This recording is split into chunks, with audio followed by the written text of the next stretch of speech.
Sí, aquí en esta casa rindió su alma al Señor. Le hemos oído los que vivíamos a su alrededor muchas cosas a propósito de la última llamada del Señor, pero concretamente nos decía que no porque nos consideremos mejores, en el Opus Dei sabemos que tenemos la misma calidad o quizá peor que las demás personas y que por lo tanto de todos tenemos que aprender. Pero os decía que en el Opus Dei debemos tender a gastar la vida bien exprimidos, como un limón, dando hasta la última gota.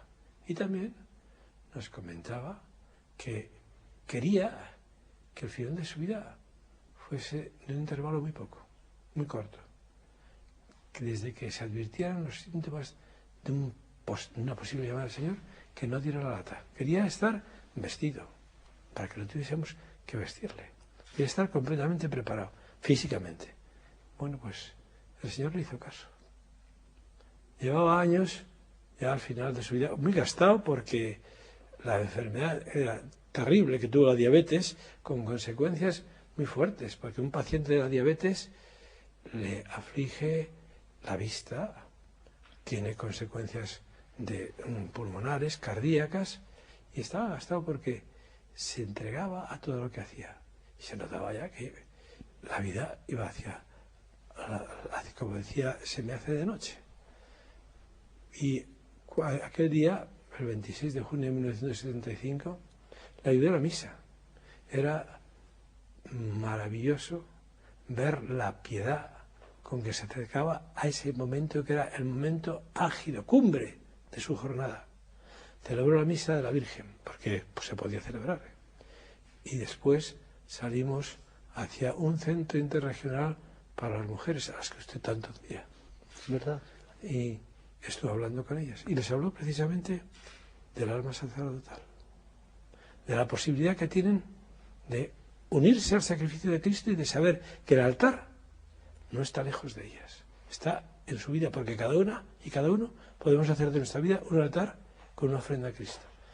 Y en un momento dado, pues nosotros que le acompañábamos, observamos algo que no era normal, un gesto pues como de asfixia. Y entonces cortamos aquella reunión. Quitó importancia a su situación y emprendimos camino de regreso a Roma, porque el centro estaba a 20 kilómetros de Roma. Durante el viaje no habló, pero respiraba paz. Nos daba paz con su manera de aceptar la voluntad de Dios en lo que fuera. Llegamos a esta casa y para no preocupar a la gente, bajó del coche con la soltura con que lo hacía siempre. Aunque podía costarle trabajo el gesto de bajar o el gesto de subir las escaleras. Y cuando llegó al sitio del oratorio, hizo una genuflexión piadosa, amando al Señor que se inmola y que se queda ahí oculto por nosotros, y fuimos hacia el lugar del trabajo. Yo me quedé cerrando la puerta del ascensor y de repente oí su voz que decía: Javi, Javi, porque esa es otra cosa bonita, En el Opus Dei nos llamamos con los nombres que nos han dado nuestras familias de sangre. De esa manera no nos separamos de la familia de sangre, la queremos más que antes. En casa de mis padres me llamaban Javi, y mis hermanos, que éramos 8, también me llamaban Javi.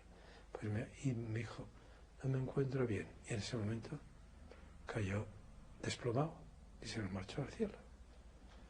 No tuvimos conciencia de que nos dejaba, aunque sabíamos que nos había dejado definitivamente, porque estábamos seguros de algo que nos había dicho: cuando me marche de este mundo, si me ayudáis a que me salte del purgatorio, desde el cielo os ayudaré más.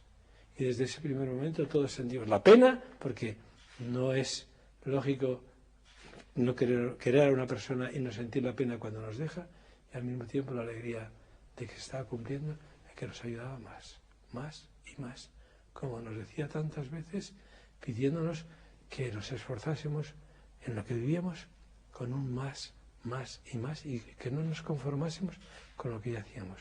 Por lo tanto, su marcha al cielo, su dies natalis, como se dice en la Iglesia, lo empezamos a experimentar inmediatamente después de habernos dejado. Hicimos todos los esfuerzos que pudimos para ver si le recuperábamos. porque era evidentemente un fallo cardíaco.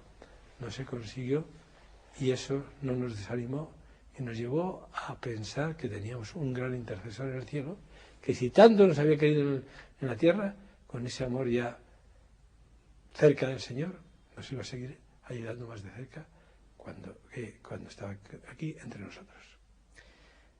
Sin embargo, don Javier, la muerte nunca es bien recibida. La muerte es una calamidad. Y hay mucha gente que se queda sin su hijo, sin su mujer, sin su hermano, sin el ser al que más quiere, de pronto, muy joven. Y ahí se producen unos desgarros terribles. ¿Y qué se les dice a esa? Y en esos momentos no sirve nada, don Javier. Si no ocurriera así, no seríamos humanos. Solamente las bestias no lloran, decía San José María. Los hombres y las mujeres, cuando notamos la ausencia de una persona a la que hemos querido con toda el alma o que nos ha querido con toda el alma, lloramos y tenemos pena en el corazón. ¿Cómo se puede pensar que la Virgen, esa mujer excelsa, que es una mujer como, no digo igual, pero mujer como las que usted admira, no sentiría el dolor roto, el corazón roto, cuando estaba presenciando la muerte de su hijo? Y sin embargo, sabía que esta era la voluntad para que nosotros fuésemos salvados. Y es lógico. Sería alguna triste cosa, que tuviésemos que vivir miles y miles de años, cuando estuviésemos viejecitos, inútiles. En cambio, saber que dejamos esta morada para ir a la morada eterna, donde nos espera Dios Padre, Dios Hijo, Dios Espíritu Santo, la Trinidad, con los brazos abiertos, pues es un gozo muy grande. Y es lo que tenemos que pensar. Y le diré el consejo que siempre daba San José María cuando se nos marchaban al cielo nuestros padres, nuestros hermanos, nuestros parientes. Y nos decía, piensa una cosa, ahora debes vivir la presencia de Dios recurriendo a la intercesión de tu padre, de tu madre, o de tu esposa, o de tu esposo, o de tus hermanos, porque están contemplando a Dios y te van a ayudar muy directamente. Y después añadía, y no te olvides de que si tú tienes la fe, es porque ellos te lo han facilitado. Han puesto la vida tuya a un nivel de responder a Dios que tienes que mantener en alto sin bajar ese nivel. Y comprendo que hay dolor, pero al mismo tiempo tiene que haber la paz de que la vida no se termina en este mundo, se cambia y la vida verdadera se recupera en el cielo.